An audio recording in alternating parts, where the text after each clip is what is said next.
দর্শক সবাইকে অনেক অনেক প্রীতি ও শুভেচ্ছা জানিয়ে শুরু করছি বিটিভির নিয়মিত সঙ্গীত আয়োজন গান চিরদিন।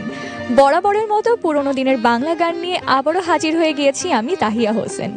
আজকে আমাদের অনুষ্ঠানে আপনাদের সাথে থাকবেন চারজন জনপ্রিয় কণ্ঠশিল্পী, যারা তাদের সুরের মূর্ছনায় আপনাদেরকে নিয়ে যাবে পুরনো দিনগুলিতে।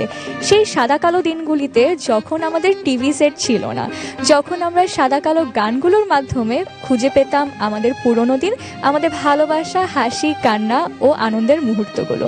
তো দর্শক, আর দেরি না করে শুরু করা যাক আজকের অনুষ্ঠান।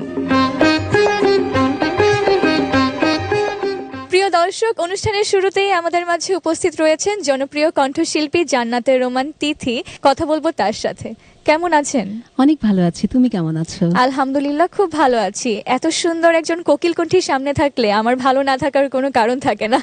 ধন্যবাদ। আর আমারও খুবই ভালো লাগে এই যে সুরের মূর্ছনা বয়ে যায় কিছু সময় জুড়ে। আমার খুবই ভালো লাগে যে এরকম একটা পরিবেশে থাকতে পেরে। জানতে চাই, সুরের মূর্ছনায় আজকে প্রথম গান কোনটা? আজকে প্রথমেই গাইছি শ্রদ্ধেয় শিল্পী আঞ্জুমান আরা বেগমের গাওয়া একটি গান, খুবই জনপ্রিয় একটি গান, আকাশের হাতে আছে একরাশ নীল, বাতাসের আছে কিছু গন্ধ। এই গানটির কথা লিখেছেন শ্রদ্ধেয় গাজী মাজহারুল আনোয়ার এবং সুর করেছেন শ্রদ্ধেয় সত্য সাহা। বাহ, অসাধারণ সুন্দর একটি গান।